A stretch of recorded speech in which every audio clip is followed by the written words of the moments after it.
Namaskar, India. Good morning, good afternoon, good evening to all our viewers who are watching us and have joined us from all across the world. Ladies and gentlemen, I'm Sangita Singh, your wonderful moderator to this great, amazing knowledge series, Web Talks. And on behalf of AsiaOne magazine and URS International Media House, a very warm and hearty welcome to yet another very enriching session, but this time it's also going to be very entertaining. Well, friends, at AsiaOne, it has always been a constant endeavor to bring to you really great topics, great leaders, very thoughtful ones, to kind of address to issues, to some problems, to some great topics that can actually influence you professionally and personally. Like all of us know, it is all about being relevant to realities. And all of us know that we all together are fighting a common crisis. It's been a tough road for all of us, isn't it? And all of us are actually putting up a big fight together. So ladies and gentlemen, while each one of you do that in your own stride, I'm only hoping that we at AsiaOne have been able to add some value to all your lives. Could it be personally or could it be professionally? While we bring you this great knowledge series in the digital world, in the virtual world, we are also proud to share with you that how the Greatest Brand and Leader series, the television series on CNBC TV 18, has really gathered a great response. Not only that, we are also available on News 24 in Bangladesh. And ladies and gentlemen, as you can see, we are going to be showing you a promo of CNBC TV 18, and also you will see this wonderful television series, Greatest Brands and Leaders, in entire Middle East and North Africa on Zee TV, and that's where we have collaborated. So isn't it all amazing that we are there in India on CNBC TV 18, in Bangladesh on News 24, and of course in the Middle East and North Africa on wonderful Zee TV. With that, ladies and gentlemen, I'm going to be leaving you with an amazing promo on CNBC TV 18 right here, Greatest Brands and Leader 2019-2020. Let's have the promo, please.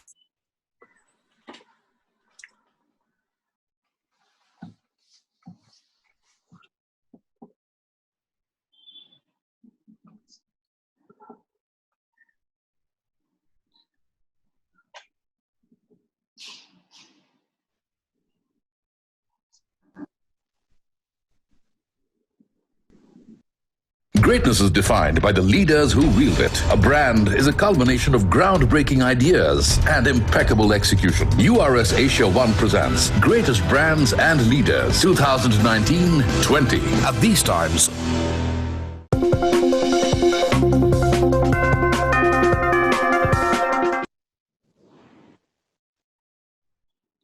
Well, that was, our television series, Greatest Brands and Leaders 2019-2020 on CNBC TV 18 every Saturday, 4 p.m. With that, ladies and gentlemen, now let's come back to this wonderful topic that we have today, very, very wisely and thoughtfully chosen. Yes, we talk about mind over matter, the power of mind to sail through every adversity.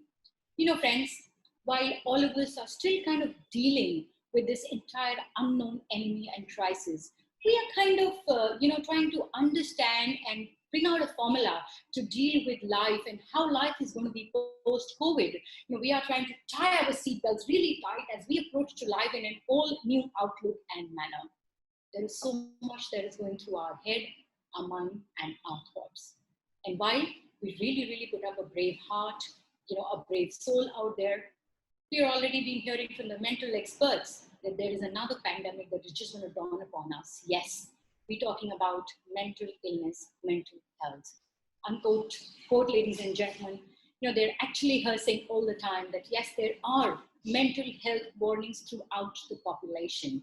I mean, talking about the VUCA word, it actually stands right into our face. It is bogging us down. And still we are trying to put up a great, great physical and mental being.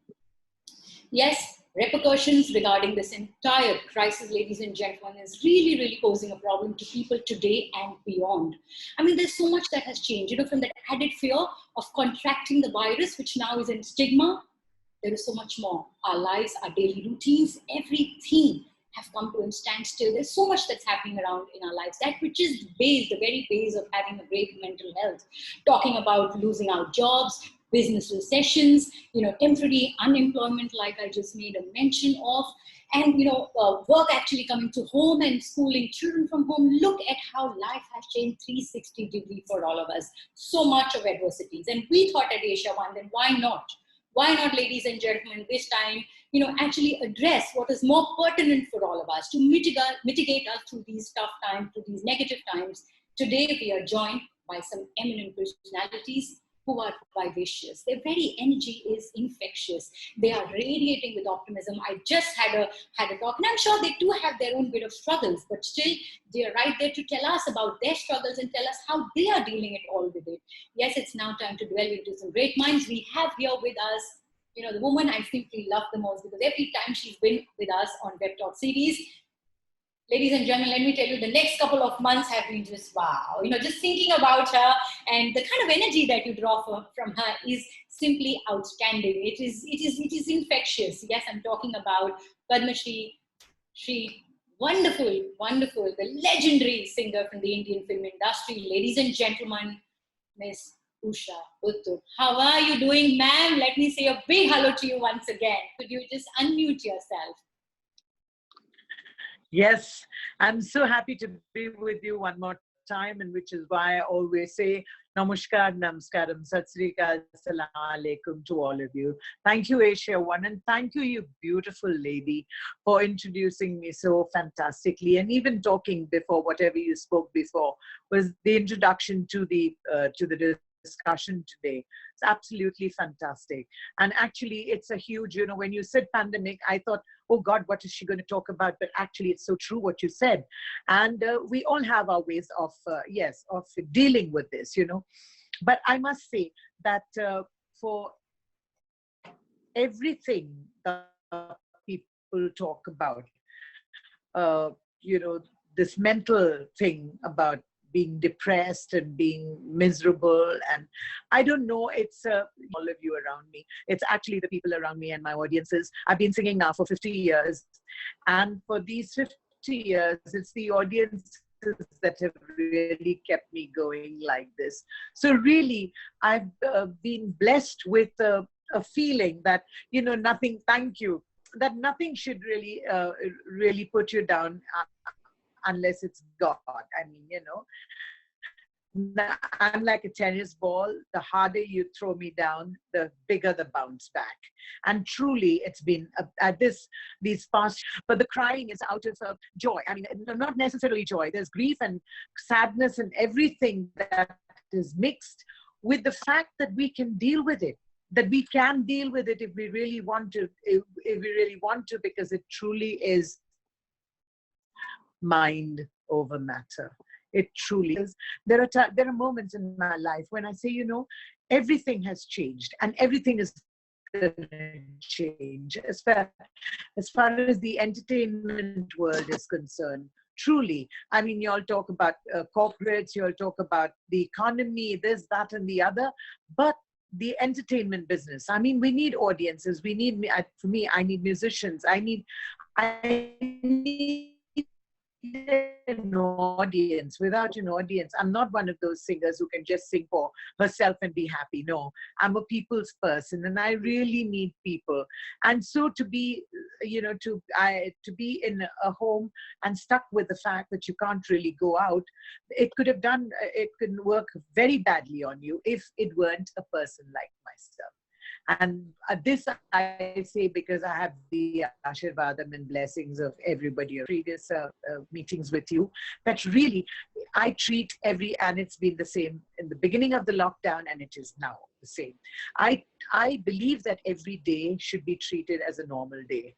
If you don't look at it as a normal day, it's very difficult to deal with. There are moments in my life, the reason why I cry in the morning is because first of all, I say thank God that, we're all okay. Thank God. There's so much to be grateful for. Thank God we're all okay. Thank God we have a lovely home. Thank God we have a bed to sleep on. Thank God we have water. Thank God we have electricity. So many things.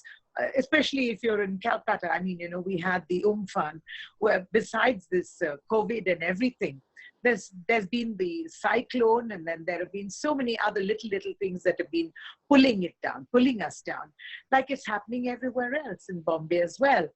You've had the floods, you've had the rains. There's so many nasty things that are, and think of all the wonderful people that are just dying. I mean, every single day there's somebody whom you love, somebody who you know has just passed away, just like that. But not all because of COVID, not all because of COVID. But still, the whole thing becomes bigger because it's this lockdown time. But because you know that you are part of a world that is suffering the same thing. We're all in it together. Otherwise, how would it be that you get such panels with such varied people, with such people who all have the same, I mean, we're all going through it the same way.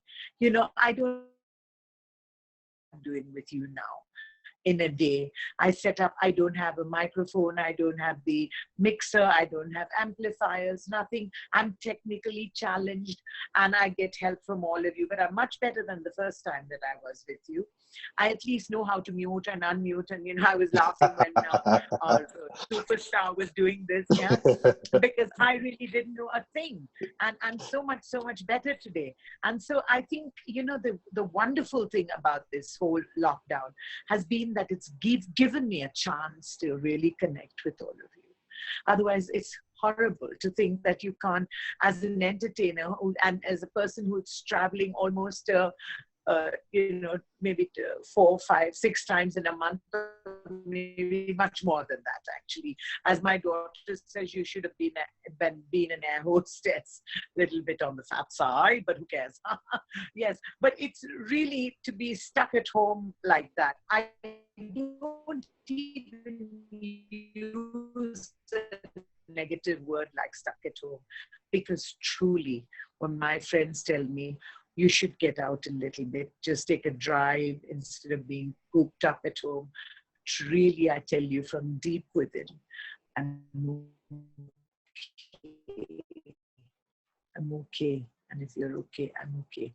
I get up in the morning early, 4:40, and then I get into, I've said it before, I'm saying the Buddhist chant, then I also do the Mahamrityunjaya. This is for everybody, not just for me, but generally. And then I do the Afsar, and I'm ready, absolutely ready for the day to go to the CCFC for a nice walk, and then realize that, hey, even today I realized, hey, after putting on my socks and shoes, I really say there is no club to go to. Even now that though 1 or 2 golf clubs have opened up and things like that, I don't think I want to get out of the house now, really, because I really think that it's up to us to get our mind over the matter.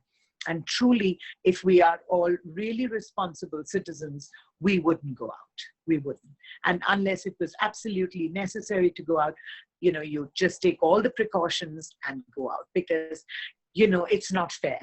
It's just not fair. It's not just you, it's the other person that's involved. And of course, I have a son at home who's going through dialysis. And so there is no way that I'm going to take a risk of doing that. But I'm happy. I don't feel like, oh, I'm such a martyr, you know, I have to do this and I have to do. I'm not like that. I'm really not like that.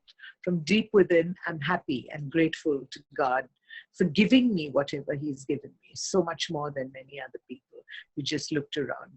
And I think the best way to deal with it is to show that damn Corona, fed up of this bloody COVID everywhere, everywhere you look, that's all that people are talking about. And isn't that depressing? Why can't we talk about anything else? And if we have to talk about the Corona, why can't we talk? Actually, now I even stopped looking at, you know, the news and all these things about 150 things on the telephone. What you should do sometimes, if you just put it on somewhere, they're talking about haldi, they're talking about methi, they're talking about salt, and they're talking about sof, and put it together, it almost sounds like the recipe for biryani. So that's a way of looking at it. Yeah, but It's good if you can get, but yeah, don't get yourself down because of that. Don't. The things will never be the same again. It'll be better, maybe. Maybe we'll all be more responsible. Maybe we'll all be thinking human beings. But haven't we been doing this as Hindus or as Indians or whatever you may religion to talk about? But wasn't it taught to us beforehand to wash your hands everywhere before you touch anything, before you got into a kitchen, be clean, don't worry. You know, it's something our parents inculcated in us. So why are we panicking about it? And the stigma, for crying out loud, what is the stigma? You know, if you got the flu or if you got anything else, I mean, you got a fever, they don't treat you like that. Why all of a sudden this terrible thing that, oh, agar kuch ho, ye dar jo paida hua hai, it's terrible. It's terrible. And I'm a party to it myself. I can't say I'm not, because I am scared. I am scared. But God gives you the strength to deal with the strength. I mean, to deal with the fear. Because, you know, if you are fearful all the time, it can bring you down. And I promise you, I am scared of everything. I'm scared of the dark. I'm scared of flying. I'm scared of this. I'm scared. But it's your mind over matter. And I think that will really work if you are all positive. I know that one of the worst words today, the most negative word in the world is positive. So I don't want anybody to be positive.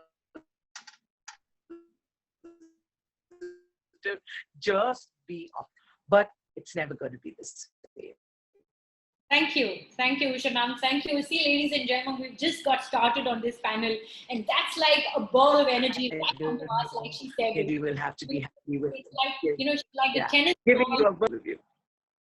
She's like a tennis ball. The harder you hit, and you know, the harder she bounces back to you, and that's exactly the kind of, you know, spirit and life and soul Usha ma'am is. So thank you so much, ma'am. Thank you so much for adding so much of optimism to the very beginning of this great topic, you know, mind over matter. And with that, let me very quickly bring on our other panelists here before I get into the Q&A round with them. We're also joined by Dr. Hema Divakar, our chairperson artist. A big thank you, ma'am. And how are you doing, ma'am? Hope everything well, good at your end. So you brought the right mix of people together who are all, like, you know, resilient, raving to go. Yes. And then, you know, we affirm that we are all crazy in a different way. And it's good to be like that, because that's the only way you can deal with this whole situation. And the word stress used to be a style statement for generation until very recently. You know, I'm so stressed at work, I'm stressed at school. Everybody uses the word stress so casually that it has to be a part of their dialogue and their life. But now, when you say health is wealth, which I have said it many times, people look beyond the physical health and recognize that mental health is also a great part of your health, which is your wealth. And the real stress that we can see around, as Usha ji herself has admitted to two facts. One is how she has adapted and also told the truth that yes, any human being would be scared with so much uncertainty, because anytime anybody is in stress, there are some people around us who are in a better position to lend us the kind of support or to sail us through. Now, you're there everywhere. The situation is the same. So we need some of us like this to keep telling the others, let's get going. We will get our head down. Many, many things, inclusive of how Samir ji said, the technology. Yes, now he's learned how to mute and unmute. And so that's the way we move along. And I think that, yes, we deal with the reality. We take whatever precautions that we need to take, but we move forward however swiftly that we can. And human race will also learn some lessons because of the speed breaker which has come in this lifetime. And I really think there are many silver linings, many take-home messages for ourselves, for our lives. And we say, thank you, COVID-19. You have taught us many things beyond what we could learn in the textbooks and from life itself. Thank you, Dr. Reha. So, ladies and gentlemen, as we just got started, you can listen. I mean, you can hear that, that we have our panelists here who talk about the sense of gratitude towards anything for a matter of fact. And rather, this crisis itself today makes us feel like how important it was. I mean, health was somewhere right there, isn't it? And now it's kind of right there in the forefront, and we've realized how important and how valuable it is. With that, let me bring on and say a big hello to Mr. Samir Soni. Of course, all of us love him every time he's on the screen. He kind of not only entertains us, but he simply always, has been somebody who's been a part of our lives somewhere. And, of course, in the industry. So big hello to you, Samir, sir. How are you? Thank you so much. Thank you so much, Sangita, for having me. Go on. Okay, with that also I couldn't say hello to Puneet sir here.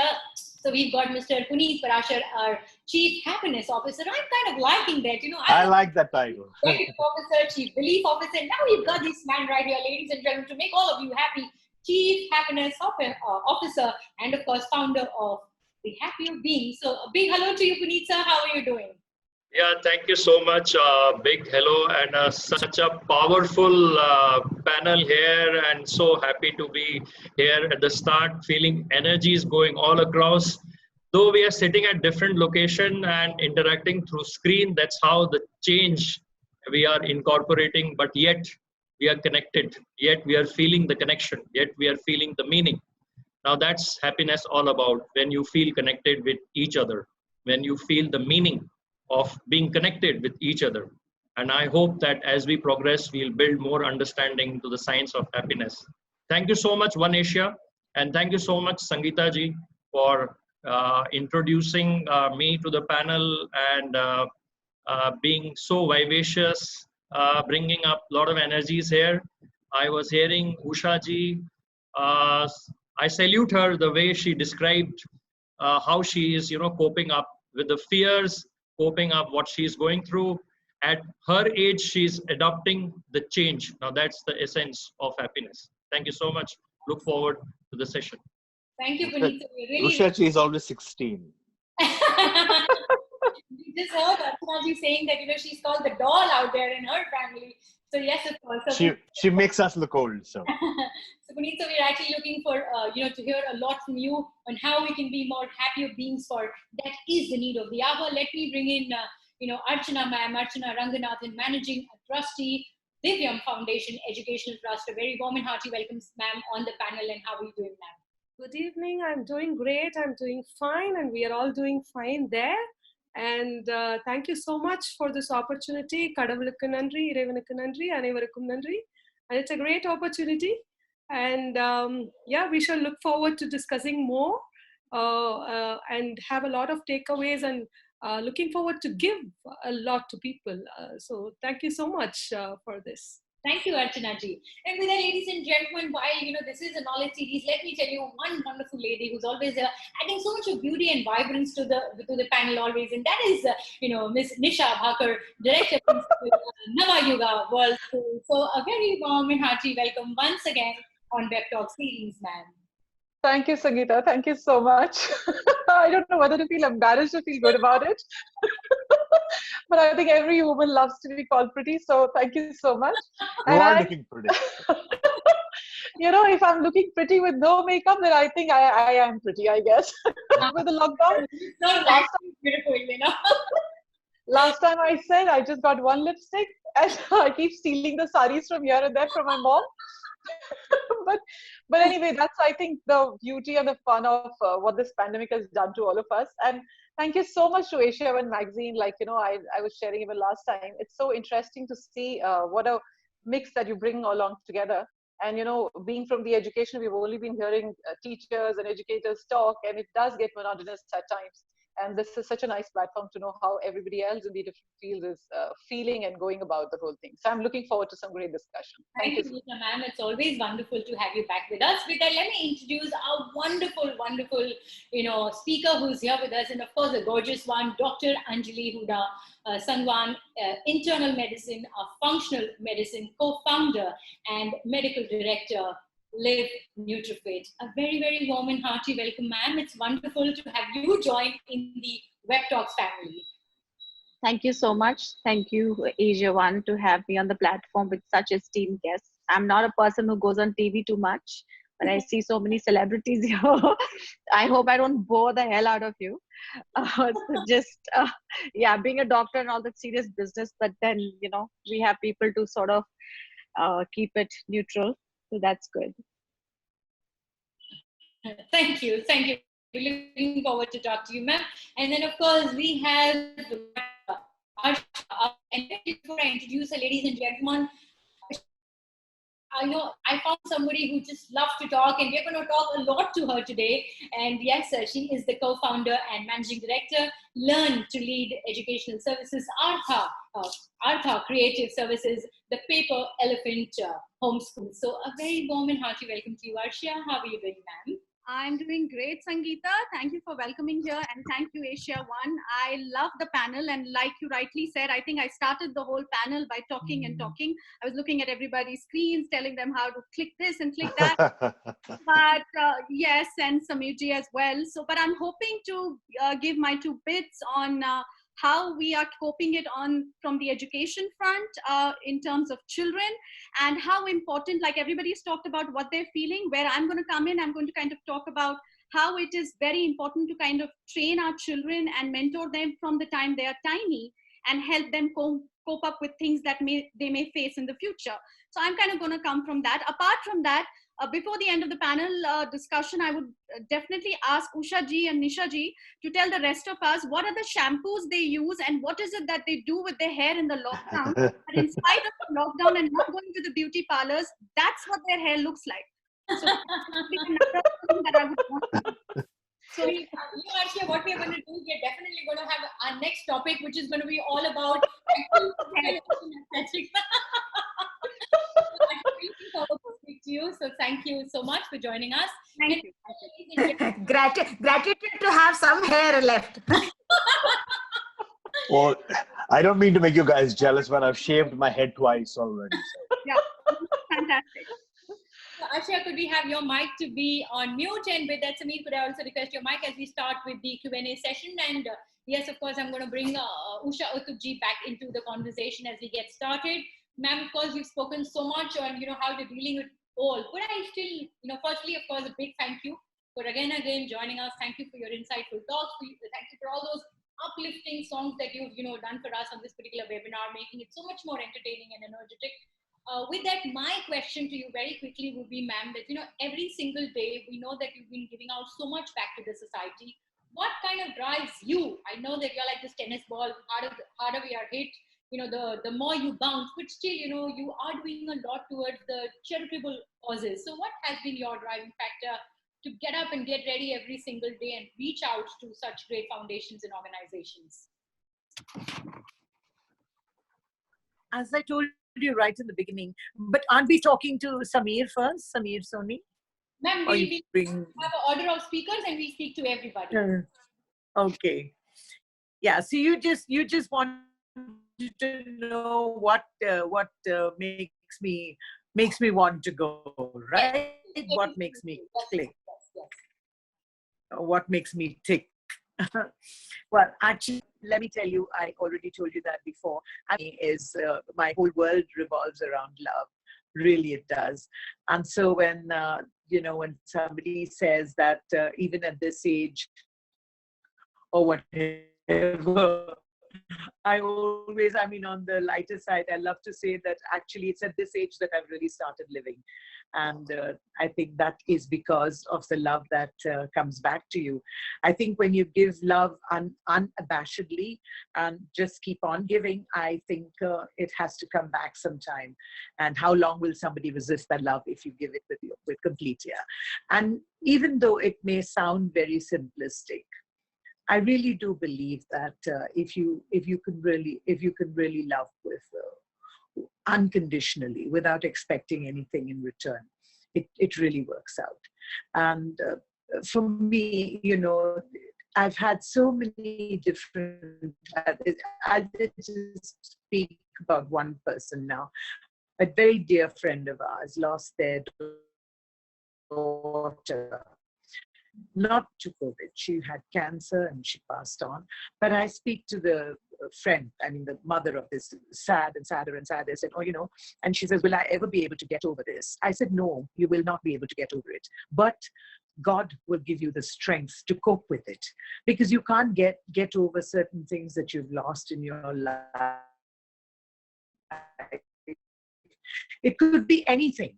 It could be, you know, it could be just the fact that you couldn't go out today, or you didn't have a party to lose. So many things that I mean, it's been taken away. But the COVID and this entire pandemic is a moment, for me, every moment is a moment for learning. And it's very, very important for me to be able to take lessons, you know, but you have to be a good receptacle, and you've got to be able to glean the lesson from whatever is being shown to you. So when this lady, this friend of mine, keeps talking to me in the morning, and I keep telling her that, look, you know, it's never gonna be okay. If you've lost something, it will, of course it matters. What I mean is, learn to cope with it. Because if you learn to accept the fact that that person is never ever going to come back to you, but life has to carry on. And if life has to carry on, then you have to be stronger and more open to the fact that God will give you the strength to cope with it. My entire belief is that, you know, if God has brought you to it, he will see you through it. And he's seen me through many, like he's seen, you know, like many of our panelists. And the takeaways from this whole thing, as you'll say, from this whole thing, is the fact that I have learned definitely that, you know, do we really need so much in life? Do we really need all the things that people are, you know, that we craved for? I don't crave. I don't really have any moha for this, that, or the other. Yes, some rubbish stuff. I'm a junk eater, and you know, I'm not a person who wants too much in life, but I want everything when I'm on stage. I want the audience with me, and I'm a complete live person. Okay, live. I can't deal with 5 hours or 6 hours of not doing anything. So when God has brought you to that situation, for sure he's going to see you through it. And now people like in the entertainment business, I mean, people like Samir and the entire film fraternity or television or stage people like us, look at all the technicians who are all daily wage earners. I mean, if I don't have a show, I don't make crores or lakhs and lakhs of money per show, but my musicians and my technicians, they all need that money. They all need that payment for that one show. But we've all lost out on that. So you don't throw your hands up in the air and say, okay, if you promise to work towards it, especially, I really believe in it, Sangita, so strongly. And he's seen me through so much. And I really, really feel from deep within for all these people who have absolutely nothing. You know, I haven't earned any money, like Samir hasn't earned any money. We don't earn money. We don't get a salary. At least I don't. And I know that Samir doesn't. There's so many people who live in that middle bracket. We don't get that kind of money, but we're happy with whatever we've got. And all the people who work for us, I mean, who gives you your tea during the shooting, who gives you the makeup, who does things. So many. For me, it's a person who sets up the microphones, the monitors, this, that, and the other. They have nothing. They have absolutely zilch. So what are we talking about here so much? We're in such a better place. I mean, such a fantastic place. And I think that should bring a smile to everybody's face. Really, that we are in a better place. And if we are in a better place, if God has brought us to it, he will see us through it for sure. He will see us through. And that hope and that faith and that trust that I have in this whole mind over matter has really worked out for me. Really. Can you imagine, Samir? I mean, and everybody else on the panel, if there was no pandemic, for every slight little pain, everybody's talking about going to the doctor, this, that. Here, nothing. I mean, I'm not even thinking of going to the dentist. I'm not thinking of asking for my, what's happening to my eyes. There's a little stomach problem. You manage. How did we do that? And I really marvel. I know your net is not very stable today, and we need to, if you could just fix that for us, because it's kind of distorting a lot, ma'am. So we'll just come back to you, yes, because the net has been really, really unstable. So you didn't hear? You didn't hear what I said? No, we heard you. We heard you. Kind of, yes, kind of. Every word.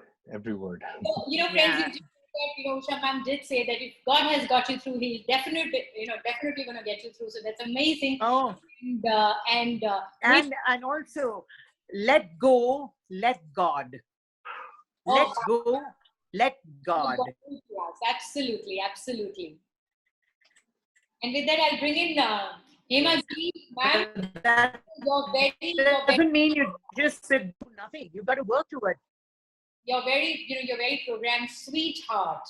It has been a bug time hit, and it's kind of much in demand. So, how do you think that this program actually helps you, staying happy at all times? Oh, this program is called Sweetheart, but that if you want people to stay happy for long, then they have to pay attention to Sweetheart. Now, what is the Sweetheart all about?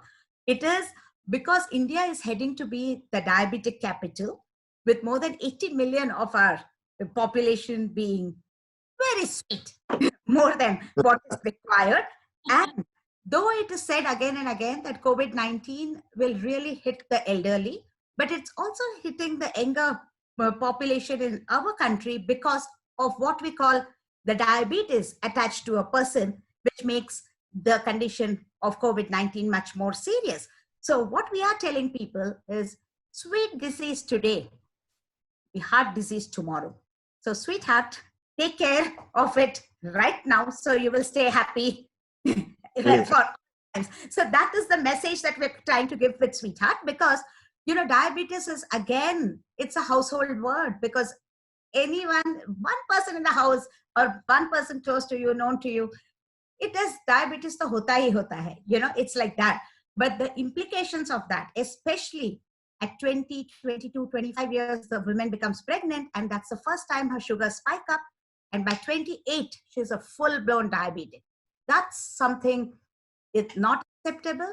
And when we say, hey, we lost him because of COVID-19, he was just 52. But what about so many mothers who are lost at 20, 22, 25? That is also a preventable death. Okay, but we haven't probably raised our noise levels and paid enough attention to that. So preventive care, what we say, in pregnancy, in the youth when they are. So Sweetheart, when you design your lifestyle around that and pay attention to your diet and exercises, you will remain not so sweet in terms of your sugar measures, but you will remain heart healthy for a long, long time to come. So that is what Sweetheart is all about. It's one way of our advocacy campaign to make things click in people's mind that the long-term consequences of what you have today, you really have to pay attention, because the Indian mindset is, we will cross the bridge when it comes. That's the kind. So only when they're very ill, they will land up at our doorstep when we also feel helpless. So preventive care, because COVID-19 is all about prevention. Stay home, distance yourself, wash your hands, cough etiquette, all these are about prevention. So preventive health is now getting into people's minds, and it should get in not only for the infection control, but for many, many things. So Sweetheart. And you are a sweetheart, I must say. Of course, not very sweet, but and I can see Samir sir all smiling, and he was kind of nodding to everything the Hema ma'am was talking to us about. So Samir sir, yes, of course, from you, all of us really know that you are like this one popular personality on social media. And of late, you've also been spreading so much of your positivity, discussing mental health issues like depression and loneliness. And we are seeing this so much prevalent in the film industry, for a matter of fact. So, and I also know about this recent poem of yours, which is titled today. is actually brimming with positivity and hope, and Thank you. there would be like this light of dawn after the dark night. So we would actually want to know the source of your boundless positivity, and would also request you to recite that short poem for all our viewers out there. Okay, I'm embarrassed about the poem because I'm not much of a writer. I just scribbled something and I posted it, and people seem to like it. But okay, I will do that. As far as my positivity is concerned, I think it's just that's just the way I was born, which is not to say that I'm not sad or if I'm jumping with joy all the time. I don't have half the enthusiasm that Shobhaji has. I'm just a regular guy. But I always see what I can learn from what's happening. That's what's important to me. Okay, so if something bad is happening, then my logic is why and what can I do? All right, it's happening bad, so that's the way it is. So that's my mindset always, is to learn. What can I learn? I'm a big believer in God, so I always feel that when something happens which is not what you thought would be, what is God trying to communicate to us? Okay, it might sound lame to a lot of people, but that's what my positivity is, because you have to believe in something. If you have no belief system, you don't believe anything, and the world does a 360 in front of you, you're lost. Suddenly your bank balance doesn't matter. Suddenly your cars doesn't matter. Suddenly a house in Hawaii doesn't matter. Then what is it that you have to hold on to? And I think this pandemic that's happened might have come at a very interesting point. And I'm hoping that it's going to change everyone's life in a way that should have happened a long time ago. And this is sort of course correction. I'm a firm believer, everybody talks about success, right? I've talked about it. And, your parents tell children, come first in class, you got to be the healthiest, you got to do this. No one seems to focus on happiness, because it is always assumed that success means happiness, which we all know is not true. Otherwise, the richest of the rich and the most successful people, they'll be blissful, and they're not, right? So the focus has to shift, which is good. And that's what Corona has really done. If you think about it, it's blocked the external world away from you and has forced you to focus on things like yourself, right? Some of us are addicted to work, right? But now the work's taken away. In the end, you have to face up to who are you? What makes you happy? And obviously the family members that are living around. And you have to focus on that, because somebody said that the definition of happiness is what you expect from life and what you get from life, right? If everyone screams, shouts and say, oh, you've got to be happy, you've got to be this, you've got to be that, and suddenly there's one person who's not feeling that way, and maybe he's a sensitive person, he's going to say there's something wrong with me. And then he's going to put out a mask and pretend to be what everyone expects him to be. And that's where the problems arise, because there is a problem which he feels is that he's the only one having it, because everyone around him is shouting, saying all's good. So he says, okay, I will not tell this to anyone. I will have this front, and deep down I'm dying. All right. So my message to a lot of people would be, life is difficult. Don't kid yourself on that. This time is difficult. Don't kid yourself on it. You're feeling low. You don't want to get out of your bed. It's okay. This will happen to you. But also know this shall pass. I hate the word mental health. I call it mental fitness. Okay, because society for the longest time, and this is probably more of a Western thought that's taken over the Indian thought. Traditionally, Indians, we were more inward looking, right? Now suddenly says, oh, you got to be this, you got to be that, you got to be that. And now interestingly enough, what it's done is all those things that you were sold that are good for you, make you happy, that you should do, they all have been taken away. Now what? And I hope from this experience, it takes us to a point in which, in class, in school, the question that has to be taught is to discover yourself. What is it that makes you happy? Usha ji and I have been fortunate. We found a true calling in creativity. Ours is probably the most difficult profession simply because of its unpredictability. And you're seeing that from the cases that are happening. One day it's a high, one day it's a low. They feel that you're supposed to look a certain way and behave a certain way. So nobody talks about how they're feeling. I mean, it's like I was saying in another program, if somebody's feeling low, they might have a drink, and that's okay. If you're feeling low, you might have some drug. And in the high society, they'll be like, okay. God forbid, if you say, I'm going to see a psychiatrist, you say, oh, is there something wrong with you? I mean, it's ridiculous. If you're physically not feeling well, you go to a gym. You talk to a physiotherapist. They guide you. You can go see a psychologist. So it is especially, and also we are not equal. There are people who are far more prone to pressures and will become, because they're more sensitive people. They're more prone to absorbing negativity. For me, how I do it, I don't let any negative thing come around me. No, I do not have the time. I don't have the energy to hear anything negative. Tell me, what can I do to help you out? Including if it's my family. If they're saying negative, I don't want to hear about it.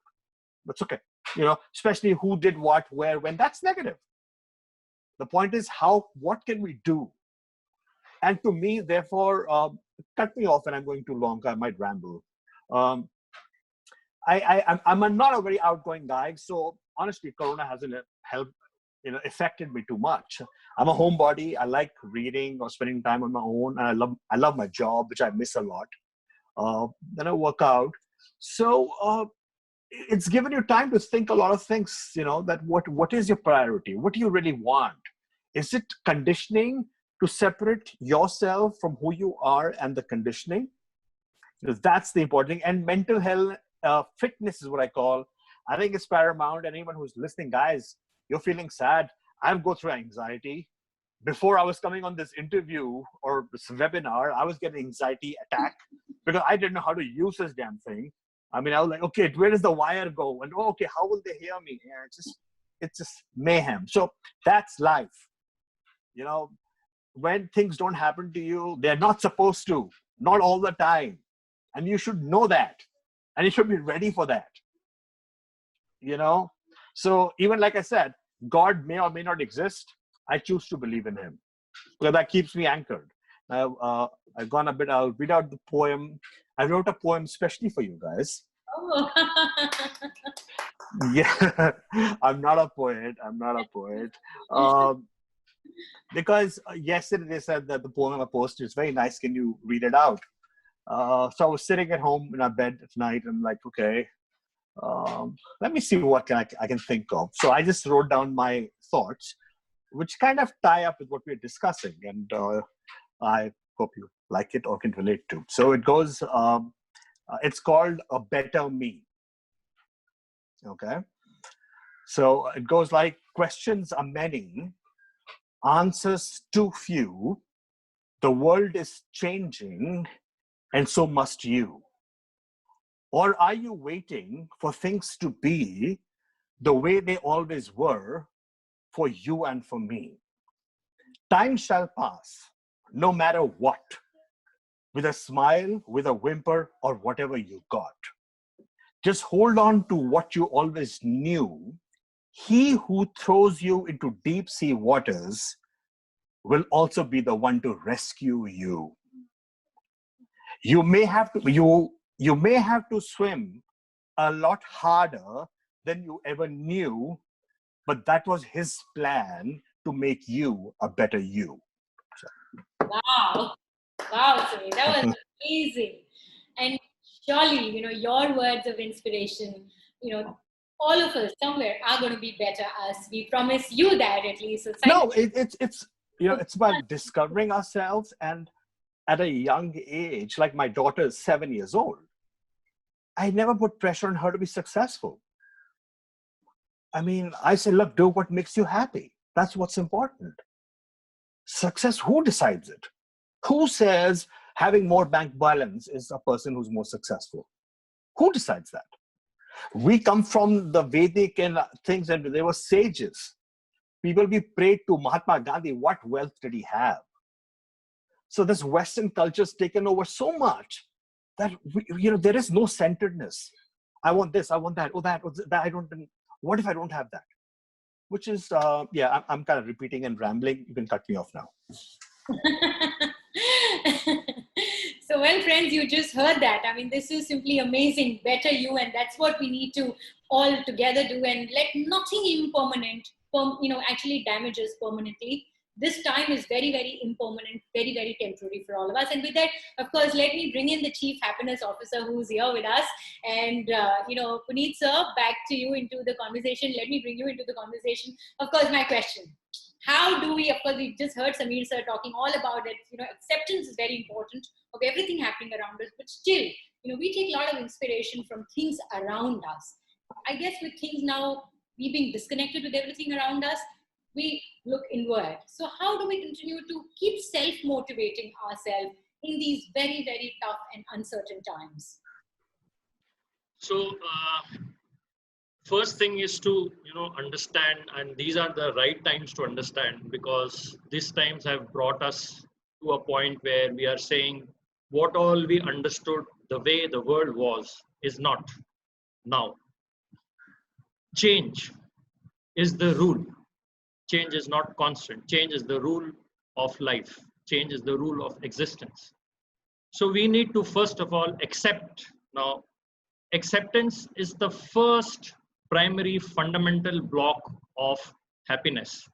So we don't say that, if this happens, I will be happy. If this does not happen, I will be happy.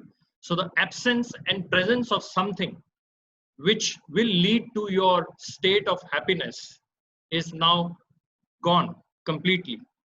So what we are saying is conditional happiness will give you nothing, because we have taken to understand that I will earn certain amount and I'll be contented in my life. I'll earn some name, fame, assets, money, power, status, and I'll be happy. I'll be contented. Now, this is what has been the wiring which has been made into our education. This is how we have built our structure. We are taught early in the age that you need to lean towards working hard. You need to sacrifice to achieve something. So whole of the life, what we understand is hard work, sacrifice. We need to, do certain things, make certain buckets for ourselves, and then claim that I have done my bit. I am satisfied. I am fulfilled. I can show this to my family. I can show this to my friends. I can show this to my colleague. I can show this to my neighborhood or to the society or to the country or to the world. Now, this is what the conditional happiness is. Now, it gives you nothing. What gives you everything is what is called as real happiness. So thus, I say conditional happiness gives nothing. Real happiness needs nothing. So here's the concept. Are you connected with your own self? Now, if I ask viewers now this question, are you connected with your own inner self? So we are talking about happiness as connecting yourself with your own self as the first point. Leaving the exteriorities of the life, leaning away from yourself and walking into your own self, connecting yourself with your own self. Are you able to understand your own self? There are certain basic questions, like these are bigger questions. Who are you? Now, this is a very big question. But first of all, you must be able to understand. Are you able to understand yourself? Are you able to understand what you are thinking, what you are feeling, what you are experiencing, what you are speaking? Most of the time, people are speaking for the sake of being trendy, speaking for the sake of getting into that bracket. But happiness is when you understand clearly to your heart, to your soul, absolutely and very clearly that what are you doing? As simple as that. Are you aware? Even if you are picking up a pen and writing, are you aware what you are writing? If you are watching a television, are you aware that what you are watching? This is very simple things. Happiness is built by this.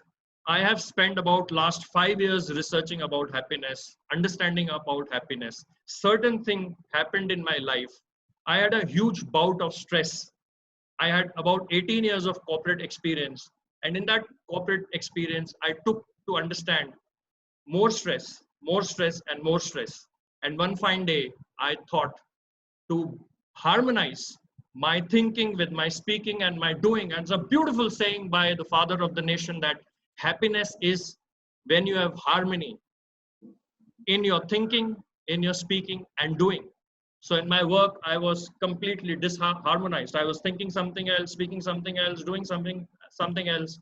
Now, most of the people are in this bracket. So first is to understand how much close and how much genuine are you with your own self. So here what we say, happiness is a practice. Now, people say that, you do certain things and that will make you happy. Now, this could be reading a book, going out, being with your friends, being with some vacations, getting awards, getting rewards, getting incentives, getting appreciations, getting so many things. So whenever you are speaking about anything which is external to you, that's we call it as conditional happiness, and it gives you nothing at all. What is real happiness? Real happiness is when you're speaking and when you're seeing your own dimension, your own self. It is about giving. It is about practicing. So we call it happiness as practice. Now, what are these practices? These are very, very simple practices. Number one is how you are thinking. Now, if I ask people to write 2 lines, just now. If you have something to scribble, maybe something to punch on your phone, write. How are you thinking? Not what are you thinking, how are you thinking? Now that's the basic thing. Are you thinking happily? Are you thinking positively? Are you thinking and being aware of that? So that's very simple thing. Now, whenever you ask, how are you? Now, what is the usual response of the people? I don't have to tell that. You would know for yourself. Now, when you change your thinking and lean away from any negativity, anything which is disempowering you, anything which is weakening you, towards a thing which empowers you, towards a thing which brings clarity to you, it will lean towards happiness. It will lean towards hope, belief. Now, this is what is practice. This is a matter of practice. Some people, because of their upbringing, because of their culture, because of their family values, may be ahead in this journey. So to them, happiness will come naturally. The thinking is all happy.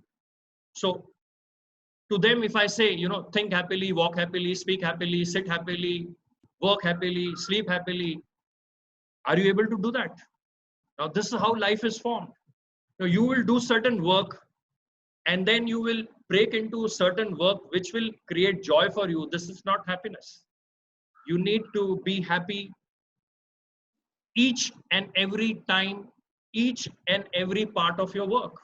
Now, this is called as by ourselves. This is called as happinessific temperament, like you have scientific temperament. Now, I must bring this very importantly. In 1940s, the culture of India was marked by dogmas, marked by superstition. The government, the administration then thought to bring scientific temperament, and there was a huge work done. In 2020, when we are talking about rebooting, we are talking about correction, we are talking about stopping certain things which did not work for us and building a new world post-COVID. Can we think about happinessific temperament? Can we think about thinking happily? Can we think about speaking happily? Can we think about doing whatever you are doing happily? Yes, we can. It's absolutely possible. So for last 5 years, we have built a community called as HappierBeings. We thought enough of this bullshit being human and human beings. Nothing has worked out. People have not understood. I remember, I must quote this.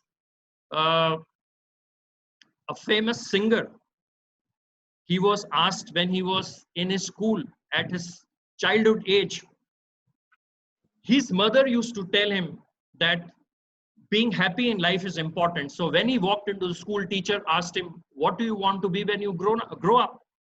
He didn't say that I want to, earn name, fame, money. I want to be engineer, doctor. He just said, I want to be happy. The teacher said, hey, you not understood the assignment. Now this boy said, no, ma'am, you have not understood the life. Lovely. And he's a famous singer. He went on to become a famous singer. So that's what I'm talking. Now, if you see Delhi government, from 1st till 4th have brought signs of happiness in classroom.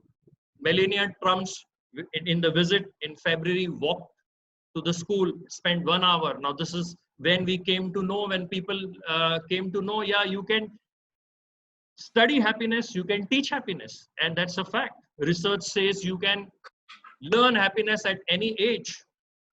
Now, there are universities who are bringing happiness course. Now in India, if I talk about IIT Kharagpur has a happiness course running for last 3-4 years.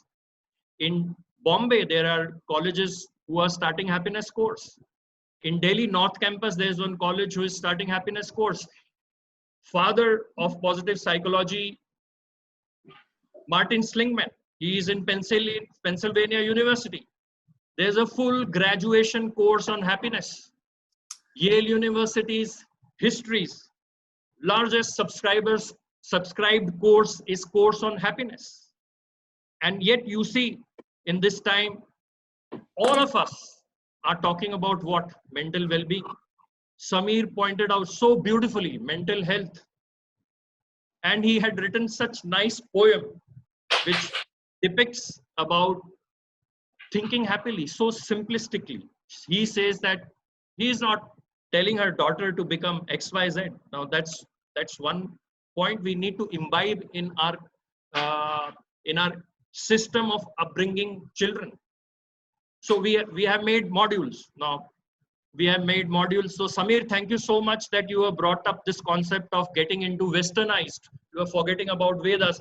I, for myself, did not knew who is Maitri. Somebody asked me who is Maitri. I said one friend of mine. Somebody said who is Gargi. I said it's a college in Delhi.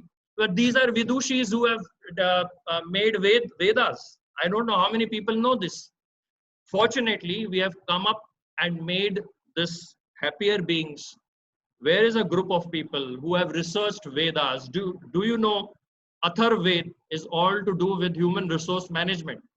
I have one of my colleagues, fortunately, she is sister of one close friend of mine who has studied with me. She has done 8 years of research on Atharved for human resource management. And she says that her purpose is to bring up the concept of human resource management based on goodness of Vedas. Now, if I speak about a concept called Anandam Ve Brahmam, we are speaking about Anand, we are not speaking about happiness. We are speaking about bliss, the highest form of happiness. Now, which says that, to discover yourself is happiness. That's all. Anandam Ve Brahmam is discover yourself is happiness. Now, these are 10,000 years ago. People have said this, but we don't know.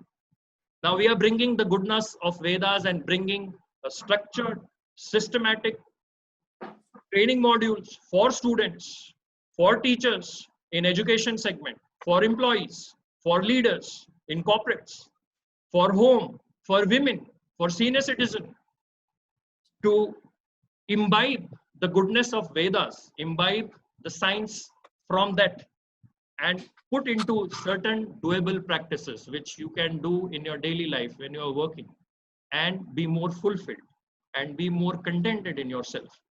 And the whole concept is based on our goodness of Vedas. So fortunately, we have people And fortunately, something happened with us and we thought to walk along and leave this masking thing and just do what you believe in.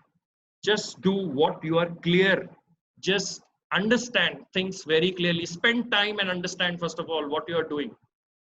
So these are simple things which we have made, and on hashtag HappierBeings, to put out human and put happier, hashtag HappierBeings. If you search on Google, you will be able to see what we are doing. So we have made platforms on social media: Facebook page, HappierBeings; LinkedIn page, HappierBeings; Instagram, HappierBeings; Twitter, HappierBeings, for people to connect. We have made classes for people to come on some easy platforms like WhatsApp or Telegram, connect and understand about happiness, speak about happiness.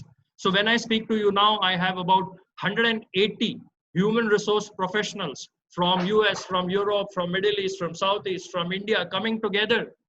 And what we are discussing: quotes on happiness, insights on happiness, practices on happiness, articles on happiness, research on happiness, best practices on happiness for professional side. So we call it professional happiness. And these are all CHROs, heads of human resource functions, but with culture, but with people function, but with engagement, not with the other functions. Not when we are talking today, we are talking about mental well-being. We are talking about happiness. I'm so happy that we are having these times, and what has brought this virus. Thanks to virus, we are correcting in many ways. So I leave this at this note, and I thank you so much, One Asia, Sangita, and the panelists for spending time and speaking about happiness. I hope that this movement which we are trying to draw, to escalate and make India go back to where India was on Anand, people understand. Now, if I say West, like Samir's logic, UN has put out what is called as World's Happiness Index, 28th of March, Yes. World Happiness Day. They come out with this index. Out of 156 countries, India is like 130 beyond that. But you know, this is not what Indian culture is. We are spiritually very advanced. We are socially much connected. We are people who want to, you know, be with others. Like we want to hug our family members. So we are all already happy people. So we need to just go back to our roots.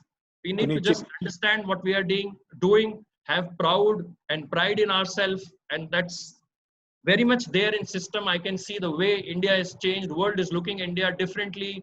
People having a sense of confidence and exuberance. Now is the time to correct.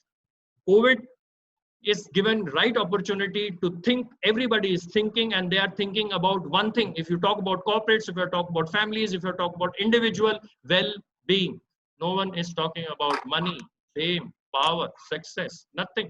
Well-being. We talk about well-being. So I hope that this movement brings much more people, and we talk about being happy in life. That's more important. Thank you so much.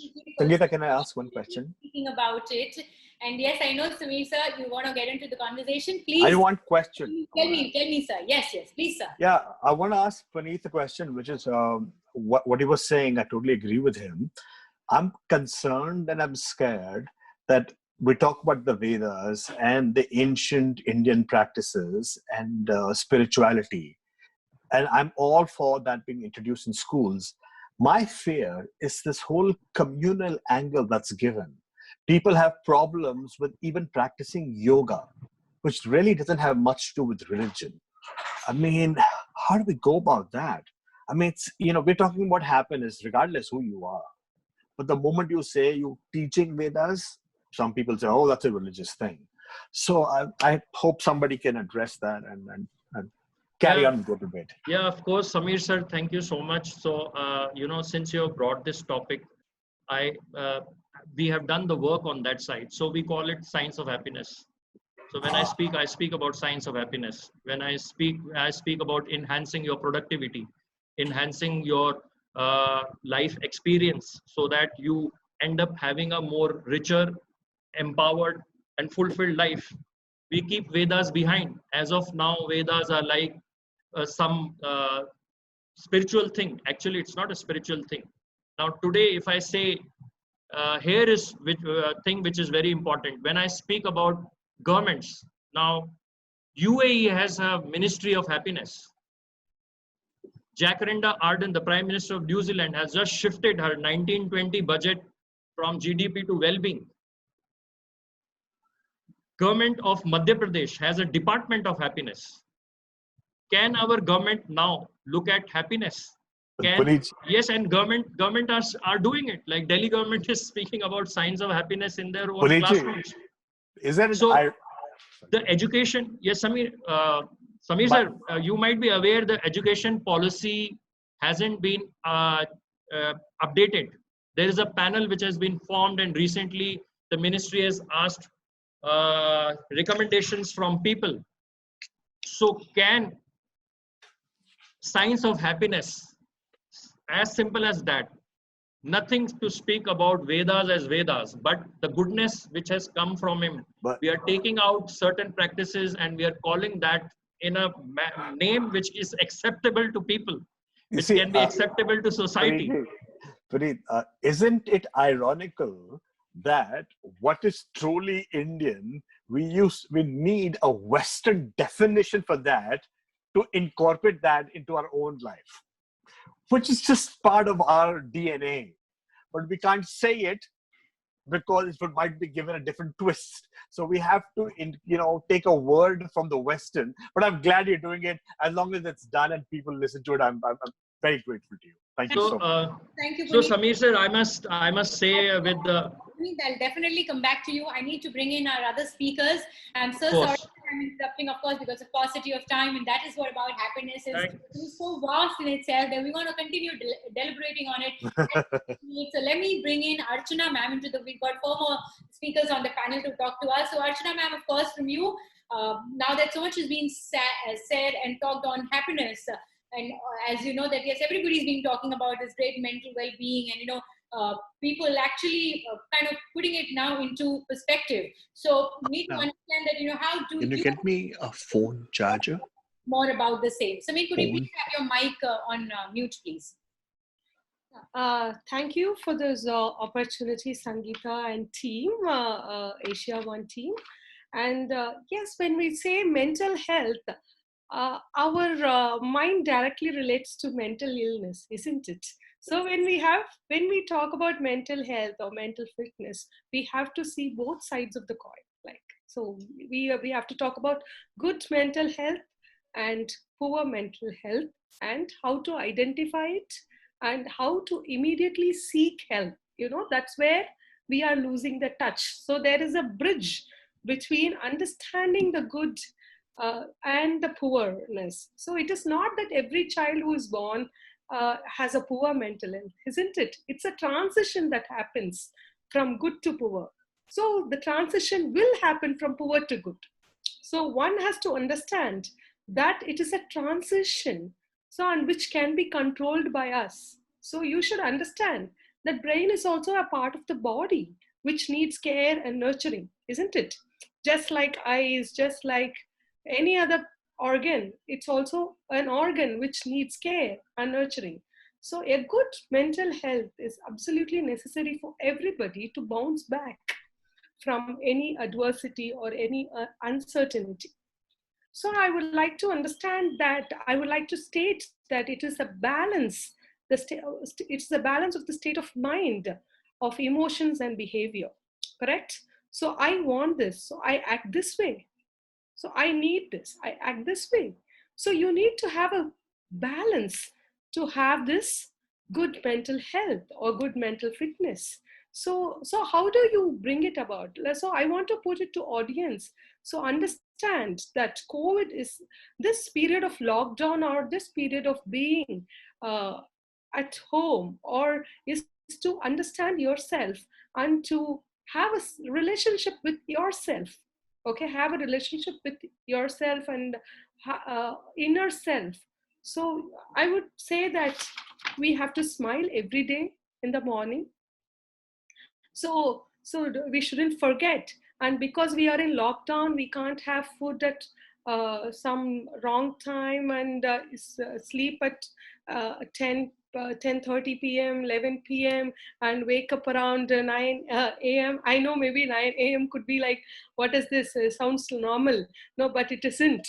Okay, so we have to have a strict routine of our food, having a nutritious food at the right time, have quality sleep. When I mean quality sleep, it's about having the right pillow, right bed. Some may not need pillow or even bed. They are fine with the floor, but it's about you, what you need for that quality sleep. Okay, so it differs from person to person. So the quality of sleep and food is absolutely necessary. And smiling every day is absolutely necessary. And do we all have a gratitude book? Because every day is a blessed day for us, isn't it? So every day is a blessing in disguise. How much do we get from the nature? How much does the world gives us? And how much of happiness that we are spreading around even now?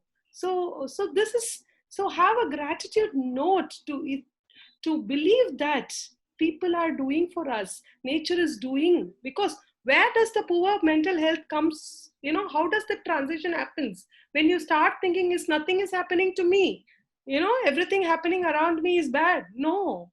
So have a note to check that there are people thinking about you, smiling for you, and there are things. I'm talking even about the plants.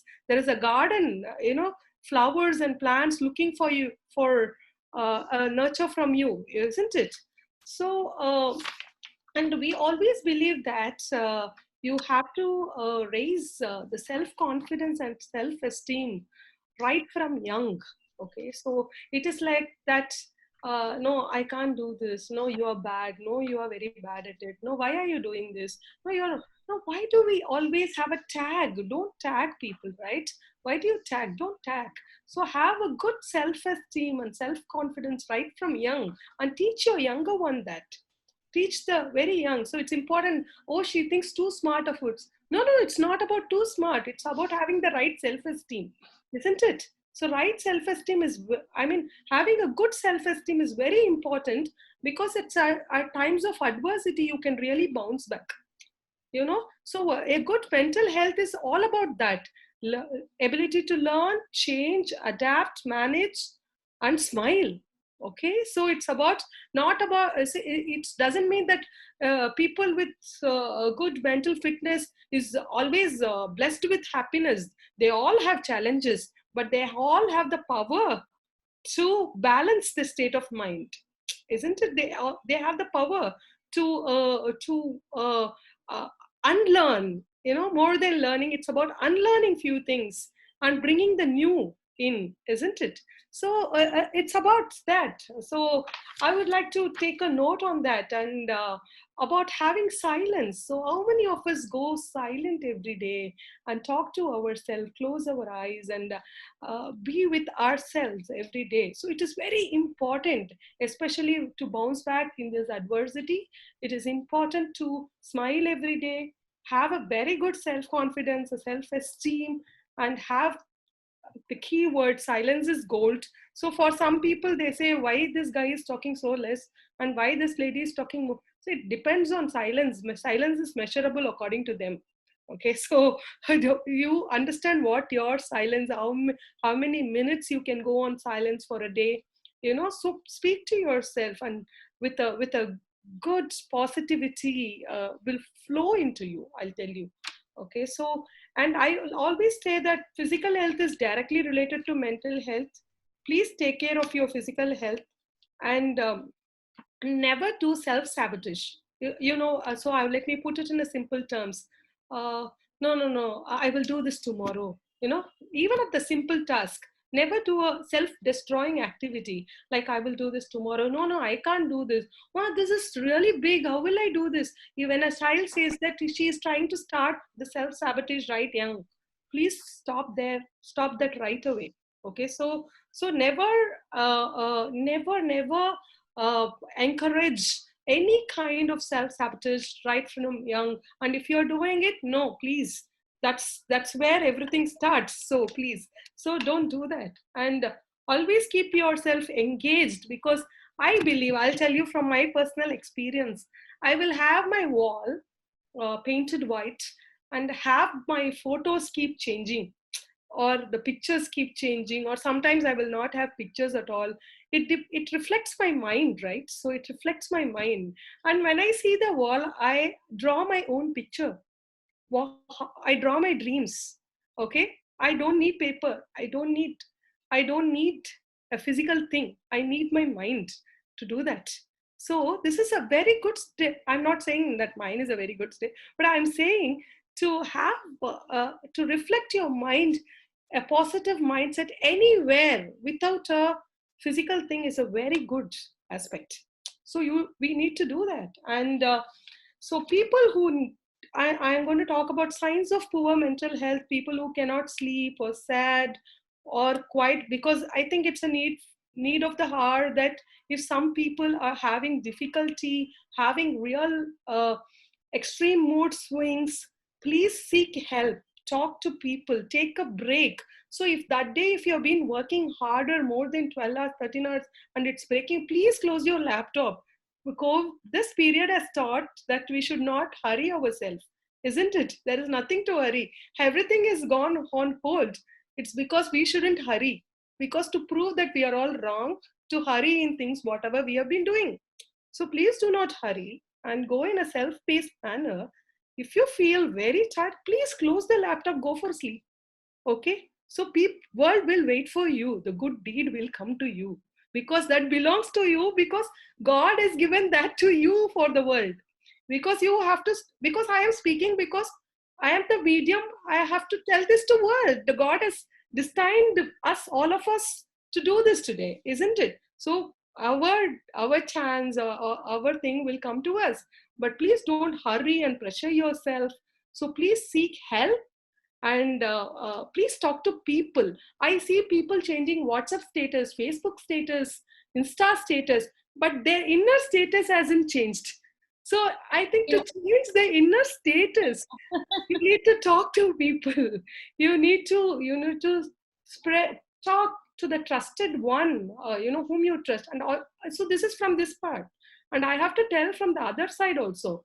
If you feel that you have not been appreciating people around you, or if you feel that you're not showing certain love, like I love you, mom, I love you, even your husband, wife, I love you, or daughter, you're doing so well, and please do that. So that will not put them down. That will not give the transit from good health to poor health. I'm talking about mental transition. Okay, so it will keep them on board. Okay, that oh yeah, I have people around me, and when people shower the same, so a lot of happiness in giving. So please give people, please give a lot of things. I'm talking about give a lot of optimism, positivity, love, smile, appreciation, happiness, whatever you call those good godly ones. Please give that, and that's my key note for it for today. Thank you, Archana ma'am. Thank you so much. Wow. So keep observing that silence. It is very important. Keep looking inward, keep listening to inward. Make sure that you're appreciating and love and smile more often, more frequently, and as much as you can, isn't it? And let me bring on Nisha ma'am. Nisha ma'am, we just heard Archana ma'am talking about, that your young ones around at home, it's very, very important how we also reciprocate and respond to them. So need to understand from you that, you deal with the younger community, and, how do you kind of inculcate this whole idea of being positive, thinking right, feeling happy? Rather, I would say it's more important to feel more joyful, because happiness, of course, is associated with so much, but being joy is actually the state of your mind. So, ma'am, what do you do, to really cater it all to our younger community out there? Thank you, Sangita. And it's been really interesting to hear everybody's perspectives. And it does scare me as well that am I not really as worried as I should be? Honestly speaking, these last 4 months haven't really been painful for me or for the people that we work around with at all. Now, I don't know what could be the reason, but now while I introspect and I try to see, it could be because I think the education community in the last 4 months has gone through the real disruption that everybody was talking about in all conferences and webinars, even before this. And for the first time, we were at a threshold where we didn't know what to do with children, how to take this forward. So the last 4 months have only been spent learning, learning, and learning.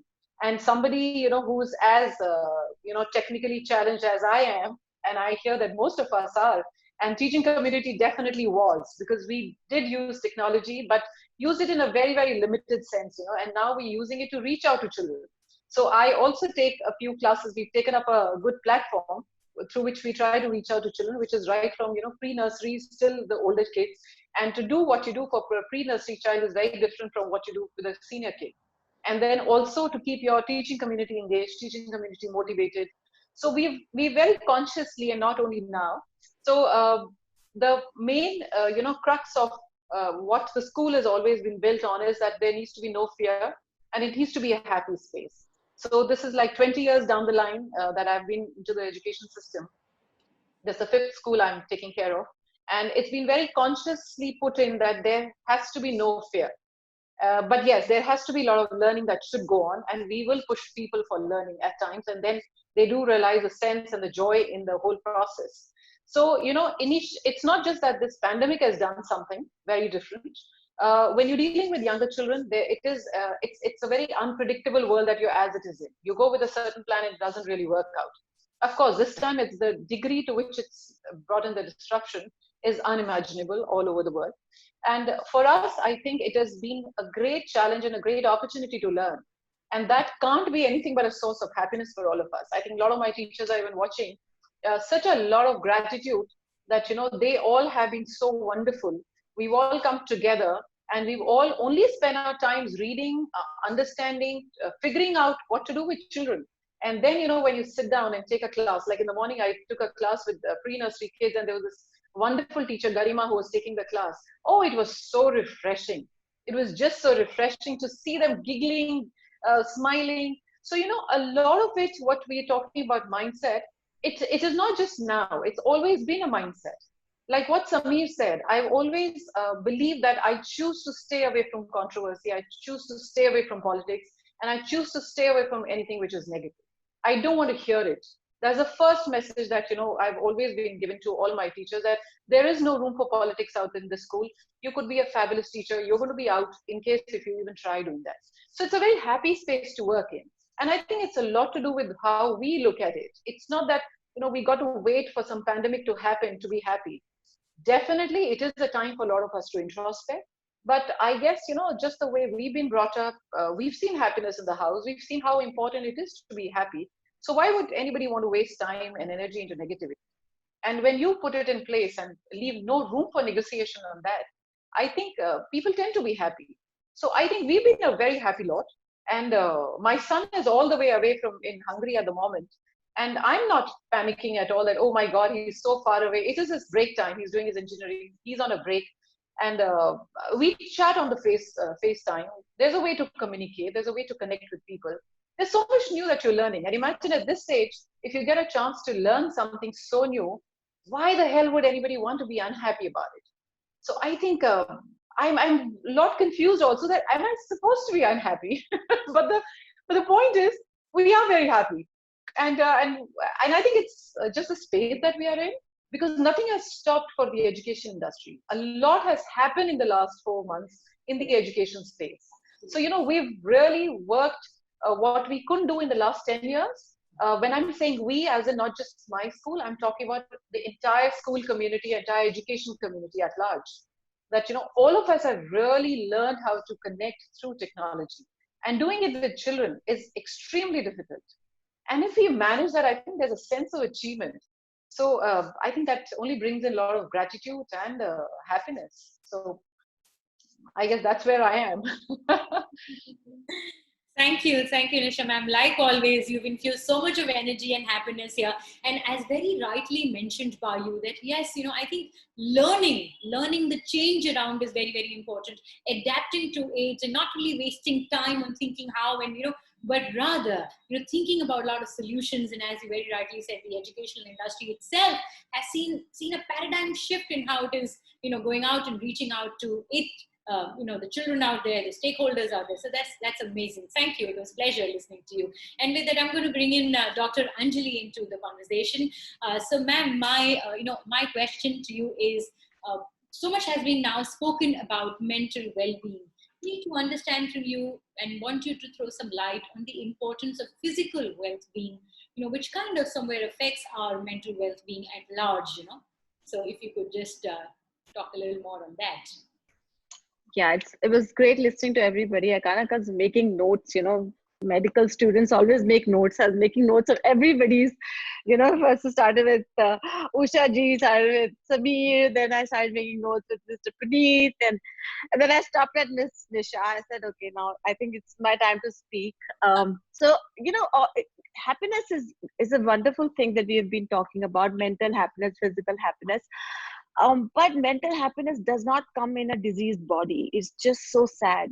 If your body is diseased of something, I mean, you could be a cancer survivor, you could be a diabetic, you could be suffering from any ailment. Let's say even a small sprain or a cut, you cannot be happy. It's just so simple.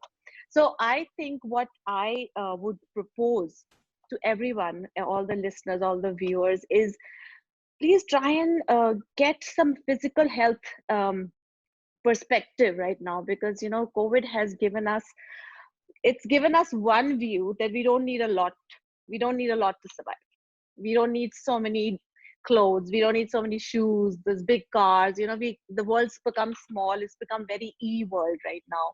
And even I'm doing consults online, and as Dr. Hema had said, prevention, we talk about diabetes, the sweet heart that she was talking about. So the thing is that when we talk about physical health, we have to understand that none of us are really taking care of our physical health as much as we should. I mean, I know everybody's posting videos online of exercising, khane ka videos, but that's social life, that's Instagram and Facebook. What are we doing really in our lives? Are we actually waking up early? Are we actually praying, to whatever religion you are belonging from? Are we connecting ourselves? Are we doing some kind of exercise, be it yoga, be it anything? Are we doing that? Are we worshiping our own body? That's most important. We have to worship our own body. We have to eat the right things. Eating, let's say, a scoop of ice cream is going to give me a lot of happiness for those 5 minutes. Yes, it will. But am I making my body happy by sugar? No. I'm actually destroying my body. So when we talk about happiness of a mind, it has to be accompanied by physical happiness. I have been injured during this lockdown. I've had a fracture, and I can tell you, being on the bed with everything around me, with all the comfort, if I couldn't walk, I wasn't happy. I just wasn't happy. I was trying to sleep on time, but I couldn't because it was so much pain. I was taking horrible painkillers. It was like a nightmare. So, we take health for granted. We really take health for granted. We really go to the doctors when everything is, bilkul sab khatam. We are going to the hospitals for a stenting rather than going for prevention of that heart disease. That's the sad part we have. And when we talk about prevention, it's not only the doctors, it's not the health system, it's also the people. How many people actually would pet mein dard, everybody is calling the doctor, sir mein dard, everybody is calling the doctor. But are we asking the doctor, how can I prevent a heart disease? How can I prevent a hypertension? How can I prevent a diabetes in my life? Am I going to change? Am I going to listen to the doctor when the doctor writes a prescription, go diet and exercise? That part is totally forgotten. It's only the medication that we remember to pop in on time. Okay, 10 o'clock dose has to go in, this has to go in. But do we remember the diet and exercise part that the doctor writes about? Well, fortunately, people like me, we work on that aspect more than medications. So for me, I think the biggest message on this live or this panel is that physical health, it's healthy body, healthy mind. So I don't know which comes first, but I think it's the healthy body and then the healthy mind, because as I said, so many injuries and so many ailments, it's very difficult to be happy. And somebody who's going to be happy is probably, they're going to probably ignore all these things. I don't know. But I think my perspective is to be healthy. And for that, I think what everybody should do is, this is one message I want to give to everyone. And this is a very good platform to give. Please fast as much as you can. That's a part of our Vedas. So I'm addressing all the Vedic knowledge here. So fasting for a better life is very important, and I think that's something that can be done by everybody except people who are at insulin.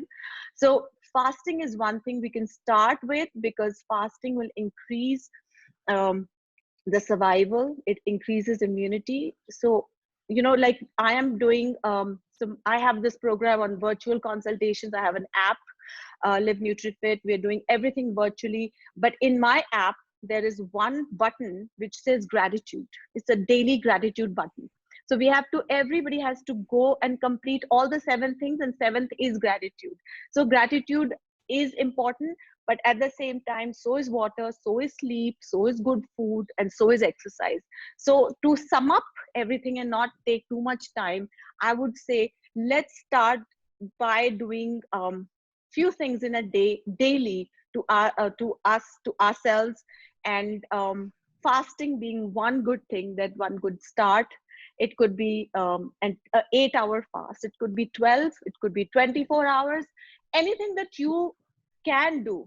I'm not saying there's a rule to it. Anything that you can do, we should start fasting. Like the way we stop thinking, that's why we have to stop the stomach from getting any food. We have to let the liver go in a nice what do you call that moment of quiet and rest.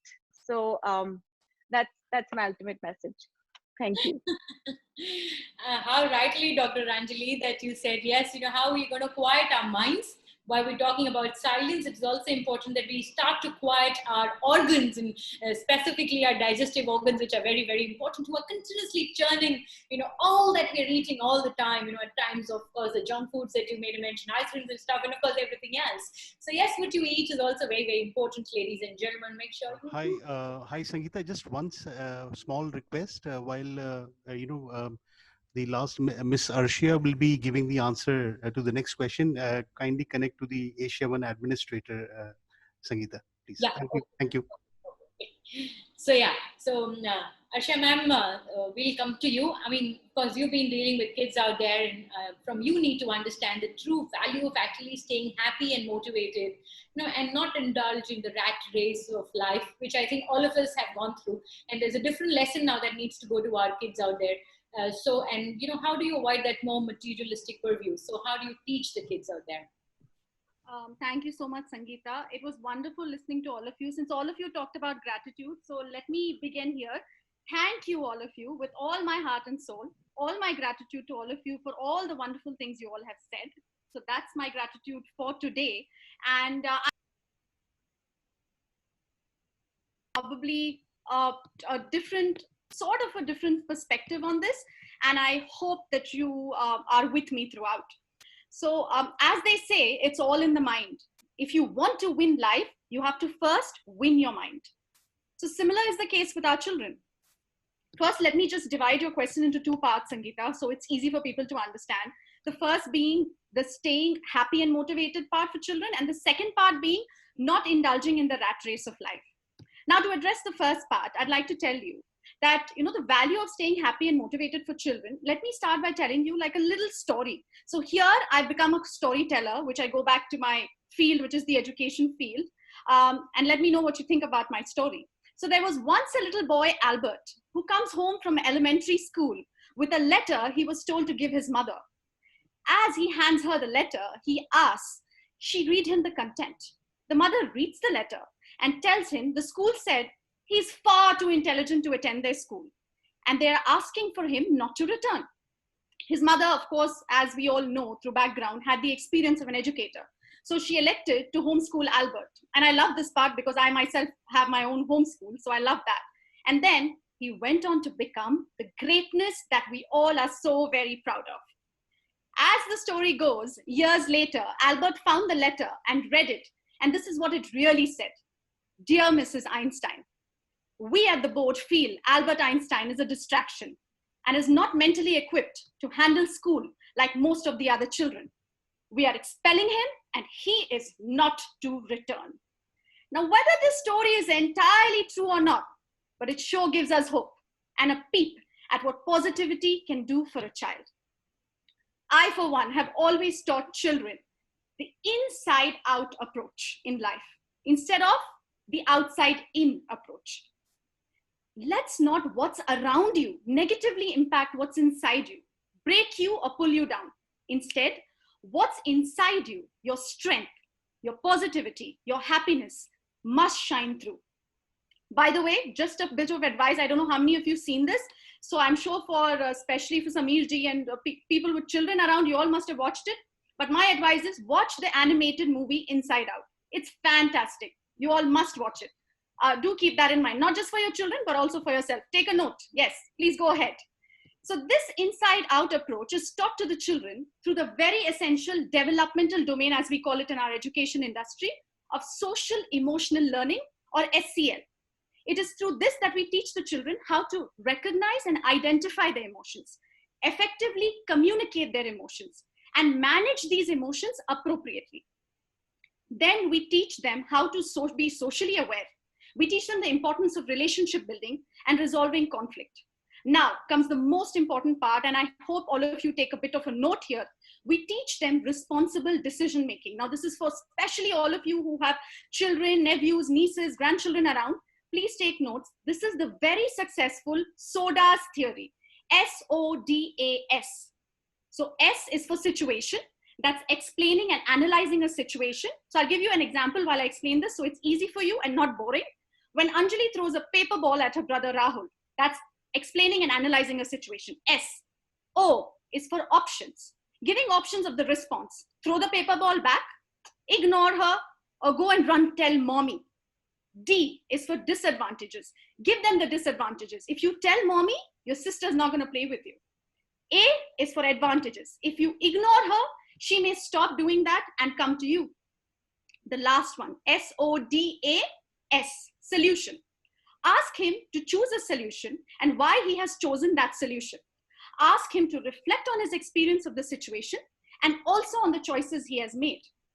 Now, this, please remember, SODAS, SODAS theory. I come to the second part of your question, which was with respect to the children and the rat race of life.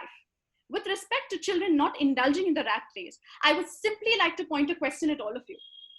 If we put Sachin Tendulkar in a singing competition with the likes of greatness like Usha ma'am and Lata ji and more, would he stand a chance? Similarly, if I was to put Usha ma'am on the cricket field in a World Cup final, would that be fair? Well, then it's simple, right? The rat race created by man in no way stands testimony of what a child, or in that case, anybody is worth. There will always be someone who does something better than you, is a step ahead of you in some sphere or the other. But children need to be taught that each of them is special and unique with his or her own skills and talent and interests. How then can we judge all the children based on the same parameters, the same system of exams, the same system of tests? And if we do, will this not be unfair to the children? And what impact will it have on their confidence and morale? Let me give you guys a bit of a peep into a fact. 80% of the jobs in the future don't even exist today. What is the point of making our children run in a rat race that will soon become obsolete? So break the boundaries, set them free, let them grow, let them bloom, and outshine in their own skin. In conclusion, I'd just like to say, let us not overrate happiness, guys. In fact, we cannot expect anyone, even children, to always be happy. How is that even possible? What we do need to do is to help children manage their emotions, even the negative ones. If they are crying, how do they manage it? If they're angry, how do they manage it? If they're upset, how do they manage it? If they're jealous, how do they manage it? They need to come out victorious both ways by making the most responsible decisions. I actually wanted to explain about something really important, but I don't know if Sangita will give me time. If she allows me in a next round or whatever, then I will, but I will not touch it right now because I'm not going to overshoot the time. It was I call it Arshiya's 6 mantras. It's called Sparsh, SPARSH. So SPA and R and S and H all have these individual meanings. If she gives me time, I will quickly run you through it in 3 minutes flat. I promise. But if she gives me time. For now, I just end. And that is my bit. Thank you for giving us the soda theory, and we cannot wait to hear the sparsh theory. But before that, I'm so happy that we could do this one full round with all our panelists. So thank you. I know it's been a long session for all of us. It's been 2 hours into the discussion, but each one of us have really waited and heard patiently because each one of us had so much to add on. We'll definitely try to take last final words from all of you, though I had rounds of questions, but I don't think we can do that. So I'm going to come back to Usha, ma'am. Ma'am, of course, everything is incomplete if we don't have you to, sing for us and kind of just, get us all completely energized, because music, I think, somewhere kind of makes everybody happy in some or the other way. So, ma'am, if we could have you to do some amazing numbers for all of us, and then I'm going to. Thank you so much. Actually, it's been such an eye opener listening to everybody, because somewhere or the other we're all connected. Everybody's saying the same thing in different words, and that is what is so important. I think that song just says it all. Some people look at it, the door is half closed, and some look at it as it's half open. So it's all in the mind, how you look at things, really. And some of the wonderful things that we've learned from this amazing session. I need to say thank you to you, Sangita. You've handled it so beautifully, so marvelously. And right from the word go, everything, whatever I've said, of course I say it very simply, has been said by everybody. And so it proves one thing, that somewhere in our hearts, we're all the same. And we have the same thoughts. Only thing is, we need to channelize it, yeah? So here is a song for all of you, which talks about the way you look at things differently. It's one of my favorite songs, and we hope you enjoy it.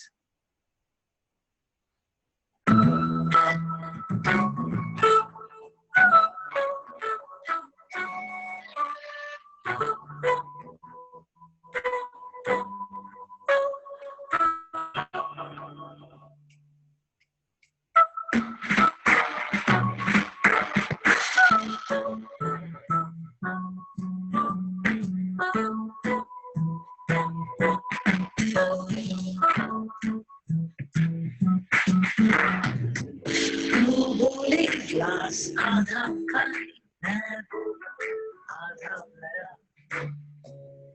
बोलूं इतना सारा, तू बोले सारा सारा, मैं बोलूं दिन है तो तू बोले रात है, बात तो वही है ना, बस वही बात नहीं, बात तो है बस ये मेरी बात बस।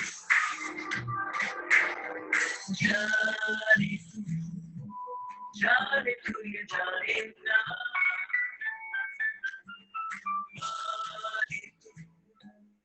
माने तू ये माने ना,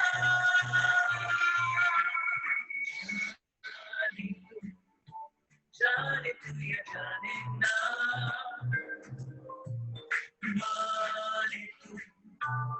माने तू ये माने ना।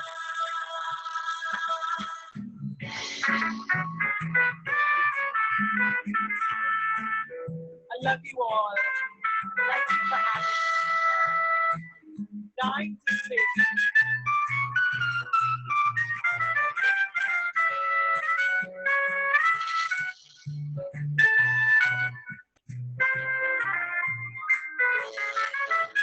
Music brings the world together.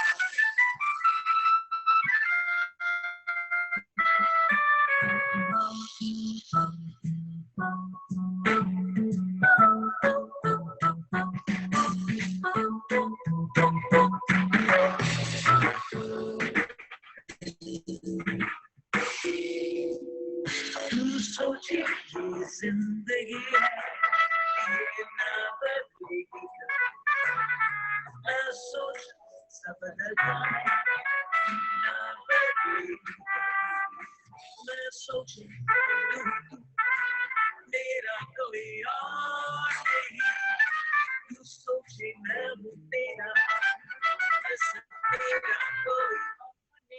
That's right.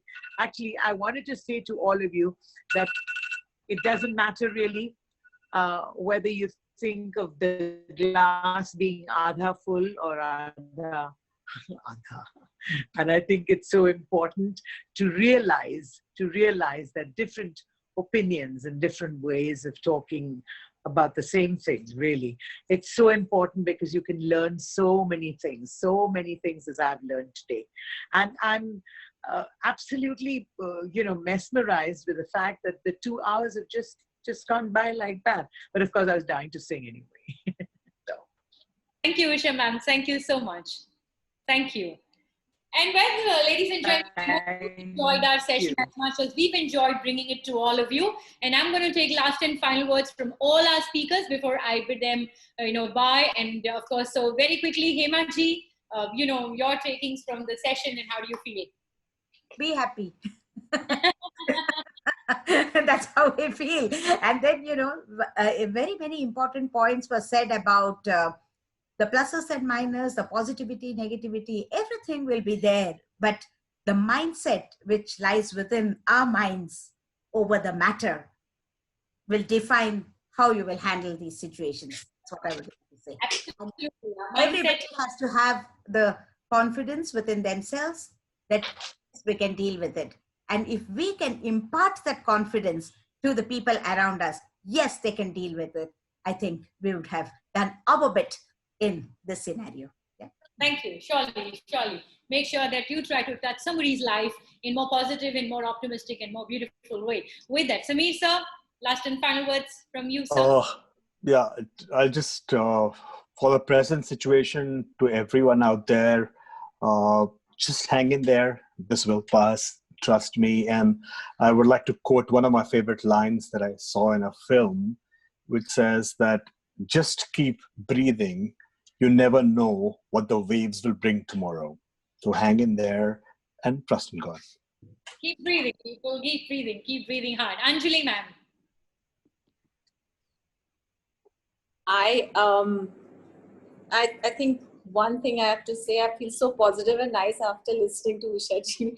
I feel like putting up music on go to the YouTube and finding something because yeah, you kind of reminded me, when we were kids, I used to listen to you a lot. And it kind of just brought that nostalgia. So, but my message to everyone is sleep well. So there should be like a 7-hour thing. So I call it the law of 7 things.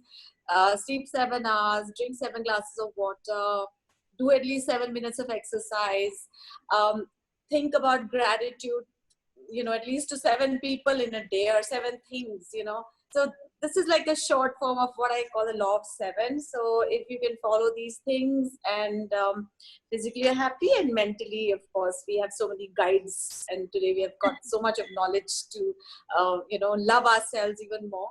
And thank you very much. Self-love is very, very important and make sure you're taking those 7 minutes out for it. Nisha ma'am. Well, it's been such a pleasure to hear everybody. And, like Anjali said, Usha ma'am is such a treat to hear. Her voice is so vivacious and she still looks so glamorous that, we always remember her to be. So thank you so much for that lovely song. What has worked for me is that as a practicing Buddhist, it says that you got to polish your life every day and the power lies in your own hands. And I try it and I challenged myself. So the journey with self is so beautiful. And I think that just keeps you going. So maybe if you all try it out, life isn't all that bad. Thank you so much. Yes, life isn't all that bad. Puneet sir, what is that you have to add to that? Yeah, so I have 3 things to say, which is plain and simple. And as Dr. Anjali was telling, what comes first, body or mind? So the scripture says, "Pehla sukh nirogi kaya." And yeah, and now Miss Nisha was talking about practicing Buddhist. So Lord Buddha says, mind is everything. You become what you think. So think positively. That's absolutely very important. And third piece is diet. So when we speak about do whatever you are doing with awareness, eat with awareness. When you are eating, don't watch TV. See your food and eat as if you are feeling it. There are foods which can make you happy. You must be able to understand what your food is doing with you. So body, diet, and mind, work on that. You don't have to, go and run here and there for happiness. It's just there with you. Just practice. Happiness is a practice. Thank you. Thank you. And how rightly said, yes, there are kind of food. I mean, if you're getting into something creative, you have proper food and you know which organ of your body needs what color of food, I guess. So yes, that's so true. And with that, let me speak to Archana ma'am. Yes, your last and final words on the webinar. Yeah, sure. So I actually wanted to take you all to a mind journey, but since the lack of time, I think I will do it on the next session, which is just 1 minute of mind journey. But I would like to say the word empathy is very important. So we should always remember that now we say COVID is just not my war, it's world's war, isn't it? So we should also say that when we have goodness, it's not just my good, it's world's good. Okay, when you think from that angle, from that direction, the empathy will flow and you will be really, really positive and happy in your life. Okay, and whatever diversity or adversity comes or changes come, you can adapt, because any change is not just your good, but it's world's good. Okay, so, and we have to focus on the journey and not the goal, because we can't run behind the goal, isn't it? We have to go through the journey, like flow like river Ganga. Okay, so and the ultimate result will happen. So thank you so much. This is my mantra for empathy, and take life as a journey, focus on the journey. And third one, importantly, remember these words that I will repeat in Tamil for my Tamil audience there. Okay, trust. The trust you hold will hold you back when you fall. This is a saying from Bhagavad Gita. The trust you hold will hold you back, or will hold you up when you fall.